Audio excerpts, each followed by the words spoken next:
గురుదేవులు సిద్ధయోగి శ్రీ నాగేశ్వర మహర్షి వారి ఆధ్వర్యంలో శివసిద్ధి కుండలిని యోగా ఫౌండేషన్ మరియు శివసిద్ధి కుండలిని యోగ సాధన అనేది ఎస్టాబ్లిష్ చేయబడింది.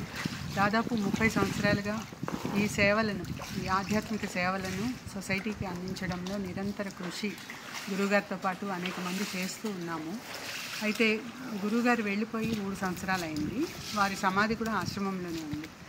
అన్ఫార్చునేట్లీ ఇది కొంచెం కృష్ణానదికి దగ్గరగా ఉన్నందువల్ల వరద వచ్చినప్పుడు కొంతవరకు నీరు ఇదివరకు కూడా ఒకసారి వచ్చింది, కానీ ఈసారి అనూహ్యంగా విపరీతమైన వేగంగా, ఎందుకంటే మనకి వార్నింగ్స్ కూడా సరిగా రాలేదు, మునిగిపోయింది చాలా వరకు. దాదాపు ఆశ్రమంలో బిల్డింగ్స్ అన్నీ కూడా మునిగిపోవడం, కొంత మొబైల్ ప్రాపర్టీస్ అన్నీ కూడా దెబ్బతిన్నాయి. మన బుక్స్ కానివ్వండి, లిటరేచరు, గురుగారు రాసిన పుస్తకాలు, అలాగే ఇంకా కంప్యూటర్, దాదాపు అన్నీ కూడా మునిగిపోయినాయి, పాడైపోయినాయి. ఇప్పుడు వర్కింగ్ కండిషన్లో లేవేవి కూడా.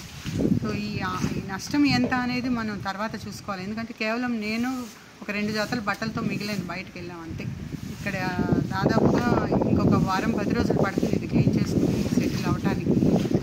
సో ఈ కష్ట సమయంలో అందరికీ నా విజ్ఞప్తి ఏంటంటే, ఫ్లడ్ ఎఫెక్టెడ్ పీపుల్ని ఎలాగైతే ఆదుకుంటున్నారో, మన ఈ సనాతన ధర్మాన్ని నిలబెట్టడానికి ఉద్దేశించిన ఈ సంస్థను కూడా నిలబెట్టడానికి మీ వంతు సహకారం అందించాల్సిందిగా విజ్ఞప్తి చేస్తున్నాను. సుఖినో భవంతు. లోకా సమస్త సుఖినో భవంతు. సర్వే జనా సుఖినో భవంతు.